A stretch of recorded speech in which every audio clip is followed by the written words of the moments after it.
शान्ताकारं भुजगशयनं पद्मनाभं सुरेशं विश्वधारं गगनसदृशं मेघवर्णं शुभांगम्यं लक्ष्मीकान्तं कमलनयनं योगिभिर्ध्यानगम्यं वन्दे विष्णु भवभयहरणं सर्वलोकैकनाथनं। जय श्री कृष्णा। सब गोटे के जय श्री कृष्णा। हम सुधा झा आसिन अन्हरिया पोख के इंदिरा एकादशी व्रत कथा सुना रहल छी। कहल जाइए पितृपक्ष महीना में जे एकादशी होइए ओ एकादशी सुनला से पितृदोष दूर भ जाइत अछि। त सुनी एकादशी व्रत कथा। एक बेर युधिष्ठिर भगवान से पूछलखिन, हे माधव, आसिन मास के कृष्ण पक्ष के एकादशी व्रत केला के कोन फल भेटैया, हमरा समझा क कहू। भगवान श्री कृष्ण कहलखिन, आसिन मास के एकादशी व्रत केला सँ जे पितर नरक में गेल छथि हुनकर उद्धार भ जाइत छनि। एहि एकादशी व्रत कथा सुनला सँ वाजपेयी यज्ञ के फल भेटैया। सतयुग में माहेशमती नामक नगरी में इंद्रसेन नामक प्रतापी राजा छलैथ। पुत्र पौत्र धन धान्य से भरल पुरल शत्रु के नाश करय वाला छलैथ। एक समय नारद मुनि आकाश मार्ग से उतरि क राजा के सभा में पहुँचला।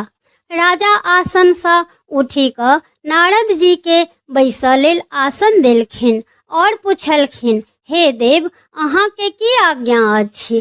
तै पर नारद जी कहलखिन, हे राजन, एक समय हम ब्रह्मलोक से यमलोक गेलहुँ त यमराज के सभा में अहाँ पिताजी के बैसल देखलहुँ। अहाँ के पिताजी महान ज्ञानी दानी तथा धर्मात्मा छलैथ, मुदा हुनकर एकादशी व्रत विग्रह के कारण हुनका यमलोक में जाय पड़लनि। हमरा देखी अहाँ के पिताजी संदेश देलन जे हमर पुत्र इंद्रसेन आसिन मास के इंदिरा एकादशी व्रत क क हमरा द देता तो हमरा यमलोक से मुक्ति भेट जायत और हम स्वर्ग लोक में वास करब।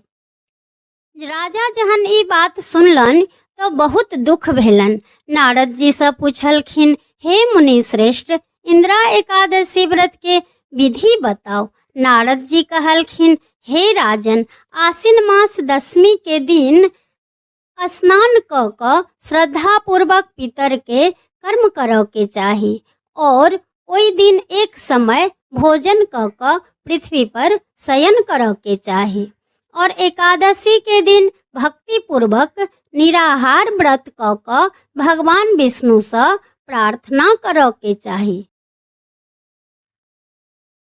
हे भगवान, अहाँ हमर रक्षा करू और हमर व्रत के स्वीकार करू। ओकर बाद धूप दीप नैवेद्य से भगवान के पूजा क क रात्रि में जागरण करी।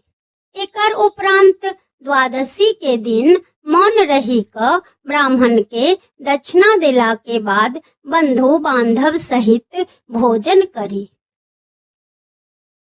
ई छल इंदिरा एकादशी व्रतक विधि। नारद जी कहे छथिन, हे राजन, यदि आलस्य छोड़ी क ई एकादशी व्रत करब तो अहाँ के पिताजी अवश्य यमलोक से मुक्ति पावी जेता और स्वर्ग में वास करता। ई कही नारद जी अंतर ध्यान भ गेला। राजा एकादशी एला पर विधिवत व्रत केलन। राजा के पिताजी यमलोक से छुटकारा पाबी स्वर्ग में वास करऽ लगला। आकाश से पुष्प के वर्षा होबऽ लागल। इंद्रसेन एकादशी के प्रभाव से स्वर्ग लोक में गेलथ। कृष्ण भगवान कहे छथिन, हे धर्मराज, जे ई व्रत करता अथवा कथा सुनता हुनकर सब पाप नष्ट भ जेतन और अंत में स्वर्ग लोक में जाकर वास करता।